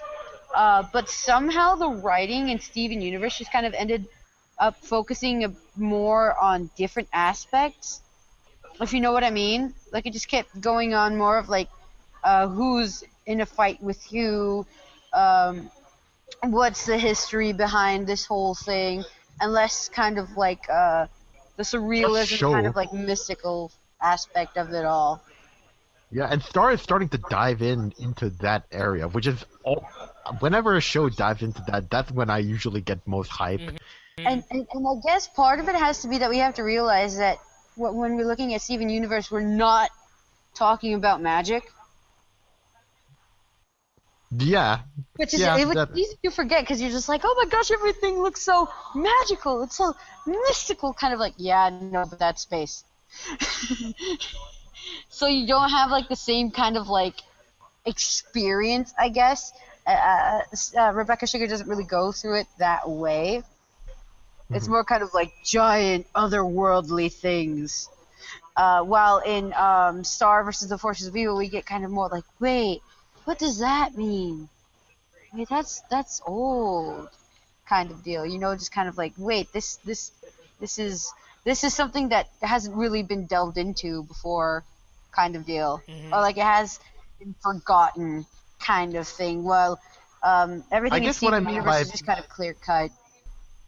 I guess what I mean by magical, I don't specifically. It doesn't have to be specific magic, like something that is unexplainable. It's just more in a, you know, you can theorize about this, but at the moment you're looking through it and it feels you feel uncertain. You feel like you may or may not want to keep on diving in, but so far you're just hypnotized by what you're seeing. Mm-hmm. Yeah, and that's what I'm saying. Like, yeah, we could be like, oh heck, this could be a little more mysterious or whatnot, but I think at this point Rebecca Sugar is just kind of like, you know what? I just want to. No, I mean on Star, by the way. I meant a Star, by the way. I was talking about Star. Oh, no, I know. Like, that's Okay. definitely what they're doing in Star. Just kind of, like, working off of that. And that's what I'm saying, like, giving it an example like Steven Universe is just kind of like, the show is just kind of delved into another different direction, which is why we can't really see that in Steven Universe. But anyway, it Just the works whole so freaking well. Just the way that it explores through all those dimensions through that star map, and meanwhile, like Marco has all of these preparations in check just in case, and like Janet's only failsafe is just to get Marco to shut up. Chicken butt. What were you? What? She said a word. She said a word Chicken when she butt. Chicken butt. Yes. That's it, chicken butt. Chicken butt. Just the way, like, that is such a Janet thing to do. She would use chicken butt to make. No, and then Star does it too. Oh yeah. I found that hilarious. Oh man, and then the other thing that despite all of these preparations and knowing that Marco's just like an extremely safe, precautionary person, it's just kind of like, holy mass, we can't do anything now, even with all of our preparations. He tries calling, and Star can't pick it up because. And even with the scissors, which were the last resort, it's just kind of like, oh snap. I don't even know where I'd be going. Yeah, And I but can't then, get to her if I don't know where she is. but then, he grabs the wand, and at first it seems like it's not gonna do anything. But then, not only does it change shape, like it did with the monster, but when he activates it, specifically to use one of Eclipsa's spells, and pulls it off flawlessly, and when he pulls it off, we see he has the cheek marks. We do? When those Yeah, cheek he has marks, moons on his yeah. cheeks. Crescent moons on his cheek. And people have been going crazy over that on Reddit boards and everything. And what people think is, since Star has the hearts and as Queen Moon has the diamonds, and I think Eclipsa has the spades, and Meteora has the clovers. What they think the crescent moon actually is, like people say, it's like, oh, he's Star's moon to Star's sun, but no, what people are saying is the moon is actually the crescent moon that the Joker rides on.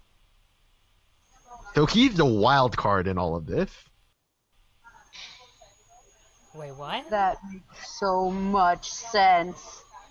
Bobby, you seem confused. I don't play cards, so what does it all mean? Well, if here's he's the thing. Joker? When we're talking about the Joker cards in the card deck, they don't pertain to any suit.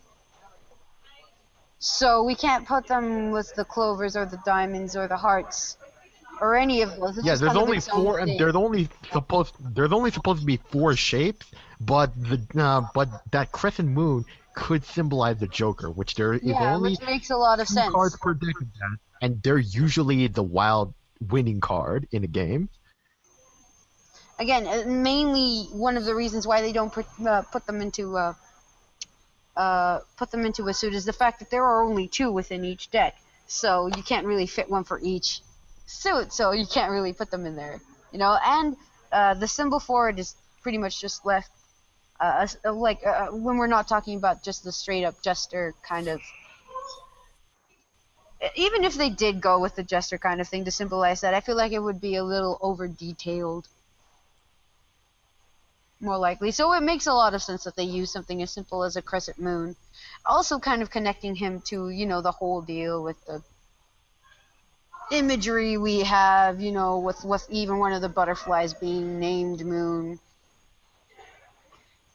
Basically, Bobby, all you need to really take away from it is that Marco can use magic almost flawlessly, like not as deep diving as Star can with how she was able to grab through the eye, but the fact that he can use the eye flawlessly up to that point it's showcasing that with further training, we're probably gonna see Marco using magic very soon.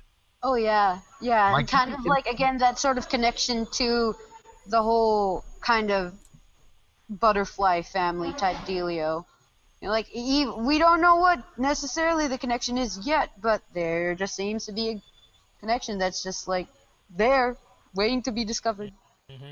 I find it funny how like we've seen Moon, Star, and now Marco use these dark spells, and nobody is like, is this a good idea? They're all just like, well, we have to use it because we're in dire situations. Pretty much. And you would have thought, by the way, though, Eclipsa, where Eclipsa is just like, I don't care. and you would have thought that like Moon or Marco would be like, no, don't touch that star, but they're actually using it, or used it, I should say. oh, I mean, we have also, Jenna, who kind of saw Marco going for the one. She's like, no, don't do it, you're gonna die. he's like, that's a bad idea even for me. Pretty much. Yeah, but fun fact, another theory outside of the fact that he has the cheek marks, the shape of the wand, since Star has the butterfly wing and Marcos has the devil wing, but since Tom is already a devil, what people are thinking is that Marco's form is gonna be more like a dragon. Ooh.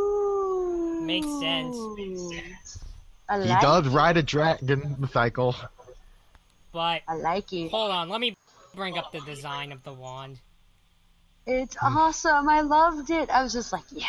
And here's your little. It is hole. oh yeah, Jana had to draw that in. It is the most metal version of a wand. Now, a boy could imagine. Yeah, it is totally something. Metal, that is freaking metal. Oh But yeah. it looks like a I can't see it. railroad crossing Go this way. thing. What? Dude, it was off. Can't It was see off. it. There you go. Okay, yeah, There you yeah, go. that. Yeah. Yeah, but Freaking to me, it looks like a railroad crossing thing, you know? I guess so. Not a bad design. Although, when I showed my sister the cheek marks, first of all, she was like, Marco looks old. That's what she took out of it? Really? Yeah. Oh, okay. And then when I showed my mom, because, like, she knows, like, I like dressing up as Marco, she just said, no. We're not drawing cheek marks on you. I don't even want to draw cheek marks on myself.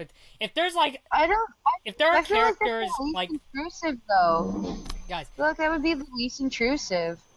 like, I'm like, oh, like, guys, like, for the people watching, if there's 3 versions of Marco I wouldn't cosplay as, it's Princess Turdina, Future Marco, and the Moonshine. I don't know. I'm not really a fan. I'm not really into that kind of thing. Sorry. But anyway, what we will say is that even regardless of the cheek marks or so, once he does make use of the spell, that is what wakes up Star from her daze, as she's just like, she's in this majestic dimension where the magic water is gold, there's baby unicorns everywhere, and yep, and the unicorn that she rebirthed from Battle of Muni, it's just like this creature that it has no eyes. That's what struck me. Just like the fact that it has no pupils. Is like that big mix of just like, should I stay here, or I don't know. This place looks so pretty, and the way she's just in that daze, like I was honestly kind of scared. Like the way Star was talking about this place. Same. I was kind of like that. I wouldn't trust that.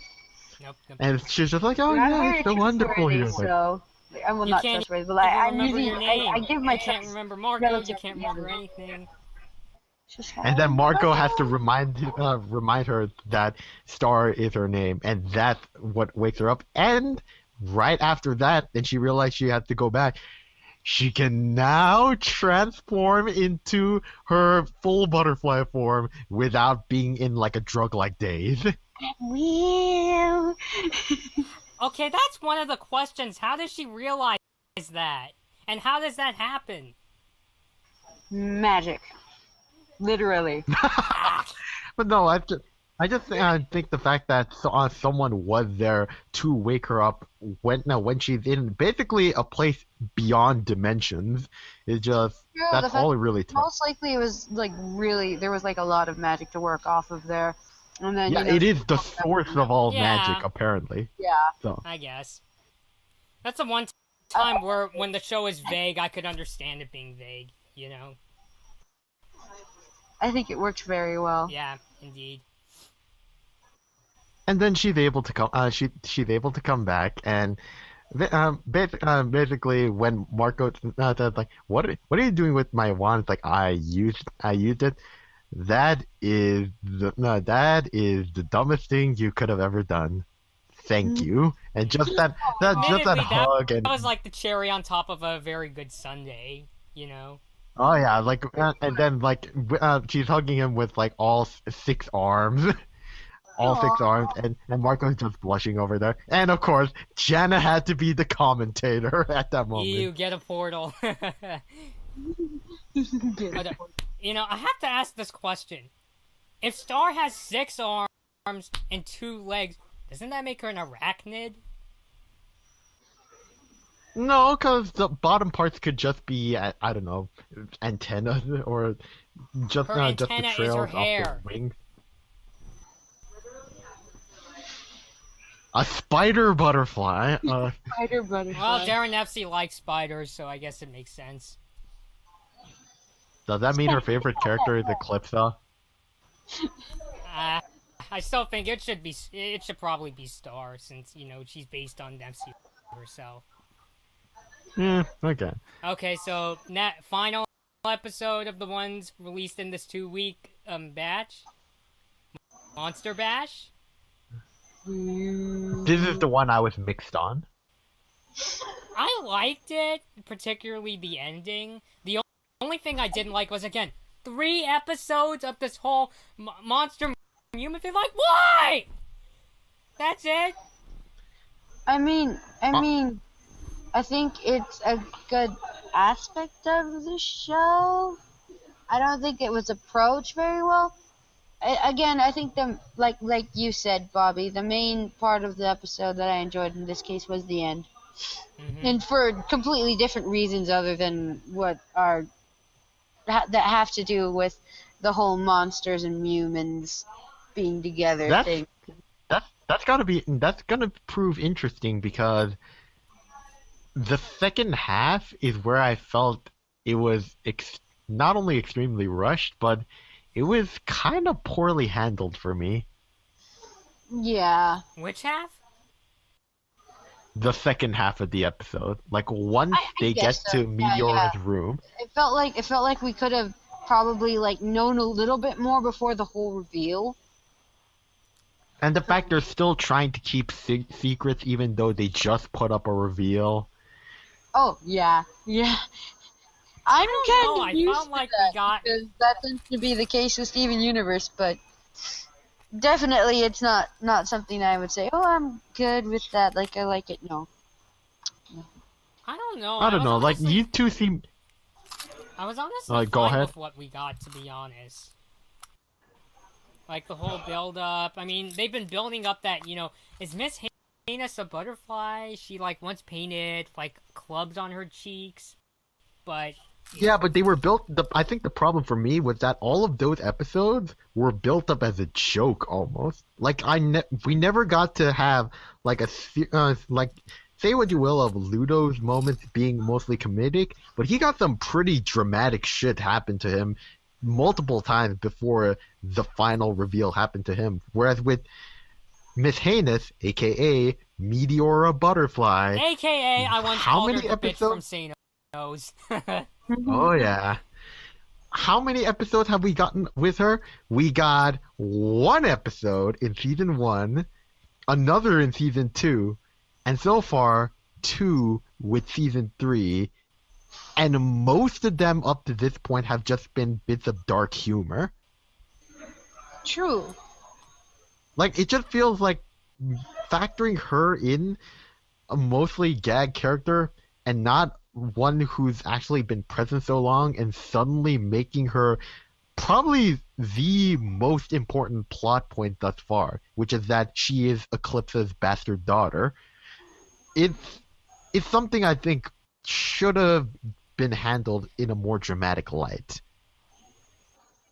I think for me, it was just kind of like, oh, it was all comedic, and then, shit, this is real? We're supposed to take it seriously? I guess I just bought into it, like, more easily, Like, I kind of get what you mean. Yeah.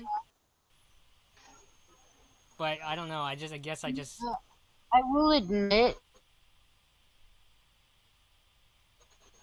the way it is, and I could say partially it's a good thing that we want more and not less. Well, here's the thing, I guess. I can accept that this twist, they're gonna make good use of it, because they managed to do so for other characters in a similar way. However, at this moment, especially for basically the end of the season, it's not the end of the I season, felt Steven. no threat from her. No, not the end of the season, but like, the last episode for a while. Like, the holiday special isn't gonna be plot centric. It's gonna be, it's gonna be more of on the lax side. And just the fact that we're leaving off on this for now, I felt no threat from her at all. Like, really? one thing, yeah, like one of the things specifically with her treatment as a gag character really pointed out that without a bunch of support to back her up, Sano is not a fearsome villain. Like, she's a very, like, I wouldn't say a weak character, but as far as just presence, she doesn't give that much of a presence to me. I didn't think it was a matter of her really making a presence, to be honest. I definitely got that there was more to her than just, oh, it's the evil headmistress of St. O's, Yeah, I guess you can say that. And if anything, even if I don't end up liking her, I am interested on how this will play into Eclipsa and her yet to be known monster husband. Like, I am interested in specifically. I think he might be. Who knows? Possibly. Because it's been 300 years. Over 300 years since Eclipsa was crystallized. I mean, if Meteora is Eclipsa's daughter and she's lived this long, I guess it is possible for this monster husband to still be around somewhere.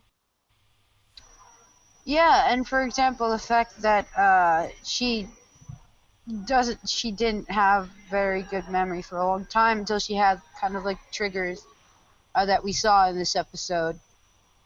We could ask, hey, if there's a dad involved and he's still around, why didn't he go try to find her? Mm-hmm. Right? Like, okay. Looking at the situation as to what people thought of Eclipsa, it wouldn't be a surprise if they actually went so far as to kill the husband in his own attempt to protect her. Okay, I got it. Okay, here's the thing. What I want to say is this. I think what would have helped it out for me is if this whole situation was specifically more focused entirely with Saint O, aka Meteora, as the threat. Because as much as I complain about her, compared to another gag character they reincorporated into this, it might as well have been a toffee reveal, and that's Mina Loveberry. I found her so annoying in this episode. Like, I found her usage as the person that is guarding that is the guardian of these secrets and the main fighter throughout all of this. That shit dragged on for me. I'm sorry. I did not like her usage throughout this episode. I really wish they kept her just as a one-note gag character. Yeah. I kind of just like her position in the whole deal. I was just kind of like, why? Why? Thought she'd be better than this. I think I'm more on Gabby's boat on this one. Like, I get what you mean, Steven, in terms of she's this really silly, cuckoo character that is, like, supposed to find and catch Meteora? Like, on one hand, I'm like, yeah, like, giving her such a big job is not really the best idea. But on the other hand, I see it more as, well, she's cuckoo and crazy, and, you know, so I guess it makes And sense. it's not like it's the first instance of it, saying yes to the whole deal with the monster expert just earlier on in the week. I guess okay, the person that the type of character that I think she reminds me of the most, and the reason why I think this show did it much better, she reminds me of Old Man McGucket. Kinda. Okay. When Gravity Falls, when they revealed there's more to Old Man McGucket, that he used to be the scientist that forgot his memory, admittedly, that Gravity Falls did that better. Oh, for sure. Yeah, because the thing about Old Man McGucket is like, yeah, he's crazy, but there's also like nothing he did, if he caused damage, nothing he did actively caused harm to people. That is certainly not the case with Mina Loveberry. She is a threat. And she's basically supposed to be representing, in this case, the Muni opposition to keeping Meteora a secret. That's hard to take seriously when clearly, even in the perspective of Muni, she is far long gone. I think some other character, maybe even Moon herself, should have been the one to guard that door. Yeah, I think so. Well, I mean, that's what I'm trying to say. I think that's what they're playing off of, the fact that you would want to expect that, but they're purposefully writing in this character as someone not fit for that, which we're seeing consistently now, at least a little bit. Being the fact that there isn't much actually being done to actually make sure that the people who are in charge of certain jobs in the castle actually are good at their job. Yeah, I'm just seeing that with a lot of these episodes, specifically with season 3, it's showing that Muni is a terribly run kingdom. Yeah, and I think like it is sloppy. I think that's what they're going for. I think it's like, in the sense, commentary, kind of, if you will. Just kind of like, yeah guys, this can happen. I think they've been like building this up ever since the Diaz family vacation episode. I mean, here you have this kind of vertical society. Everybody lives in their shack and is all poor and stuff, and humans don't like monsters. I mean, that's just kind of, for me, that's been apparent ever since the beginning, you know? Not to say Moon is an unlikable character. I think she's very fascinating, but yeah. Compared to River, she's a saint in my book. Mm-hmm. Oh, no, jeez. I've grown to really hate River. Like, what happened to you? Hey, you and my cousin can get Man. along because she can't stand River's immaturity. But I still think he's a likable guy. I agree. Seriously. I think still he's cool. River, just convince No, yourself this is not a meat blanket. This is a sick ass cape. Like, or hell, even the writers of the show. Come on, this is a cool cape.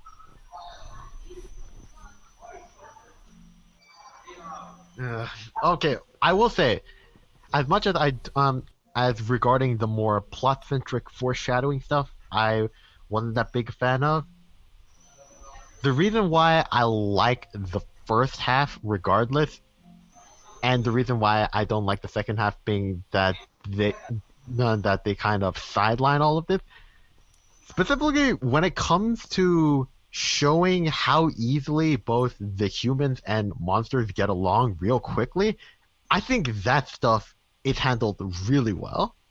Yeah. I guess, yeah, I would Like agree. just seeing, just having like these dynamics just happen in an instant. Like just okay, something on you that reminds me of this thing. Oh, I'm asking you a question about this. Oh, I'm learning something new from you through this, and immediately just conversation starts popping up on that. Just that right there, I think is the strongest showcase of how easily monsters and humans can just get along just by sitting down and finding something relatable. Heck, in some cases, even relationships, Slime Boy just healed the spider bite. Hey. Do you guys realize who voiced yeah, that the was slime character? You know? Yeah. I miss him. What? Boy. Am I missing a joke here? No. Do you know who voiced him? Woo. Bobby Miller. Who? Darren Nepsy's husband.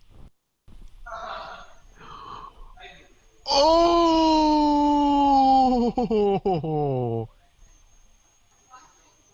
Yeah, the sort of hoary indie filmmaker Bobby Miller, who also co-wrote that episode Hungry Larry.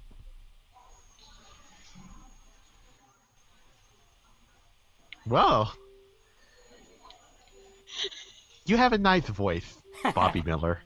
He does. Right. He does. Come back as Slime Boy. That was really cool. That was awesome. Come back as Slime Boy. Is Slime Boy dead? No, he's all right. The kidnapped monsters from Meteora, they're let go. Mm-hmm. And Star freed them. Oh yeah, that's right. Yeah, they were in the closet. In the closet. I know this is just kind of a gag, but I also like how when the party gets shut down, the guards come as like cops. You know, like they have like the police sirens and stuff. I thought that was kind of a neat joke. Yeah, Like the that's cops pretty cool. busted a party. Along with instantly trying to arrest the monsters, but then leaving Marco, the prince, and the princesses just out, giving them hot chocolate. Some light commentary right there. Mm-hmm. Oh yeah, definitely. Oh yeah. You want to know something that's gonna trigger the Starcove community? What? Who does What? Star have that very sweet conversation at the end with? Oh yeah, with Tom. Honestly, I felt this is what I mean by specifically like back when I was talking about it with the difference between Kelly and Marco, and with Star, Marco, and Tom. Even though we know the reason why Star is brushing them both off, man, you can definitely you definitely know Marco knows exactly what Tom is going through, which just her basically acting cold to both of them just to concentrate on what she's trying to build. Everyone's quiet. I don't know. Wait, can you I say really that don't again, have Steven? very much to say.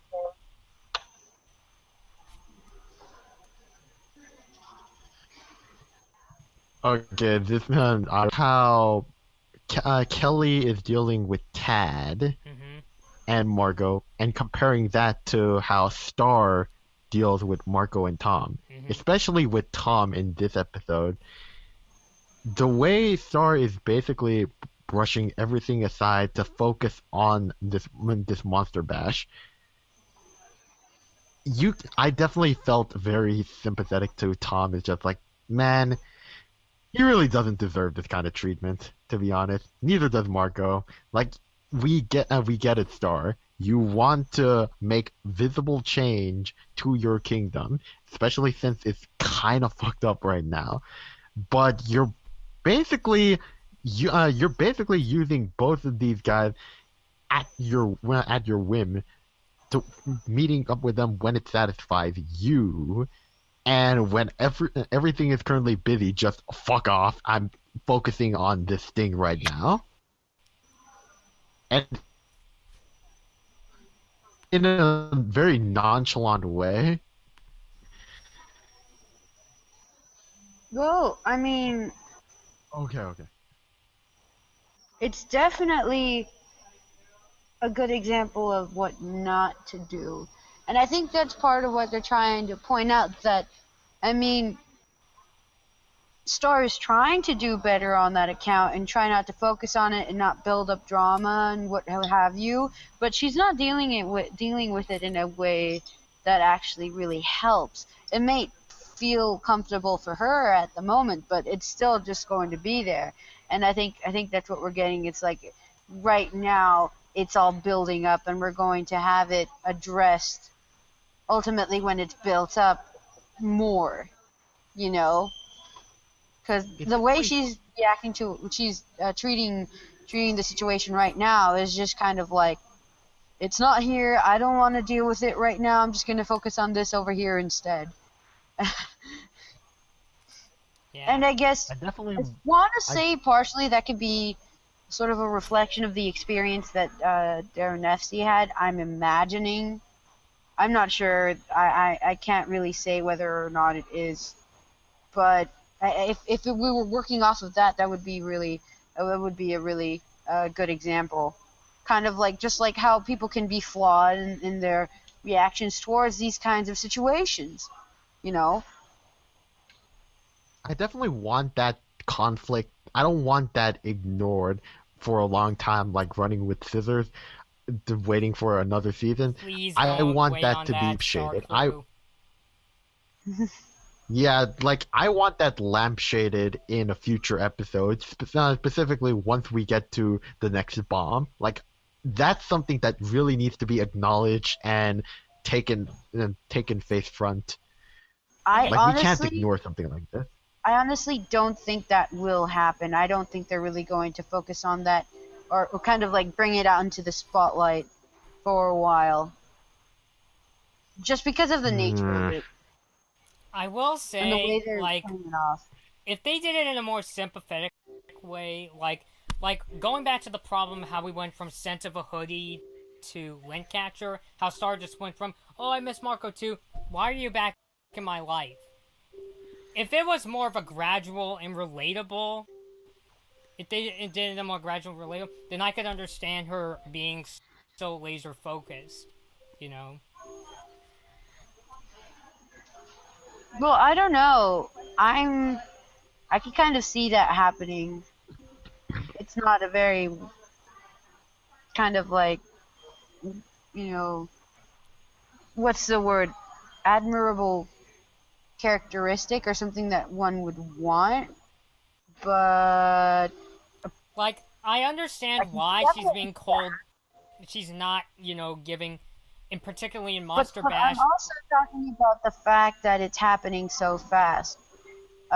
Star seems to be one of a kind of character that really processes things, especially emotions, on their own level really quickly, and focusing more and taking more time, maybe on bigger pictures when she's in that kind of state, or maybe when somebody's feeling sad or something, maybe focus on their friend more.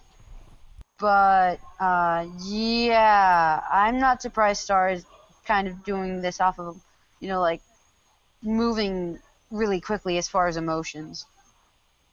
Look, regardless of whether that's the case, I do want it to be acknowledged that now people who are watch show, I just want them to realize if they're feeling that Star is acting for the lack of a better term, really bitchy at times, they're not just thinking it in their head.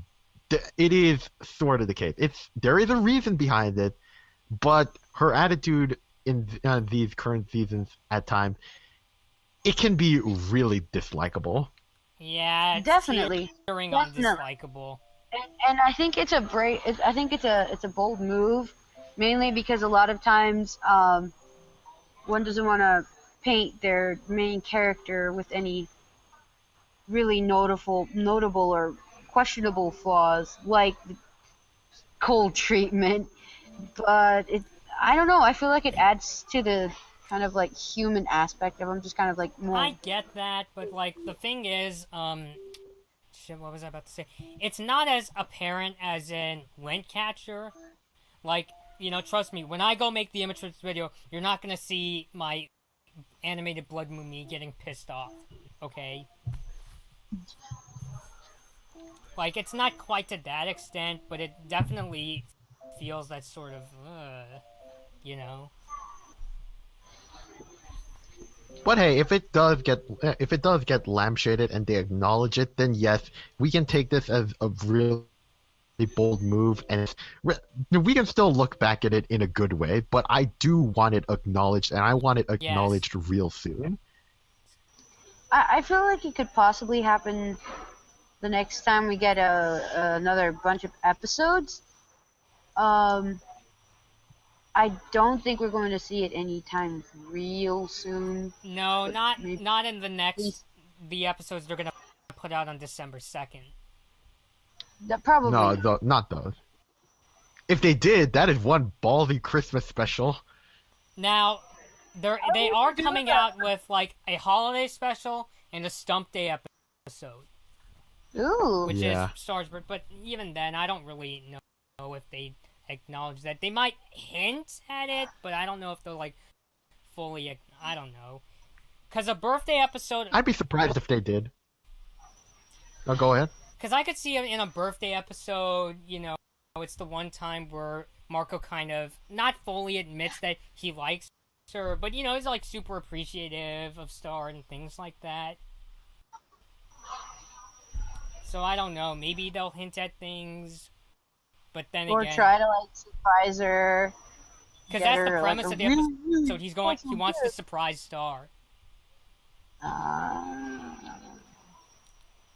I guess that just throws another one of my ideas for a fan story out the window. Kind of.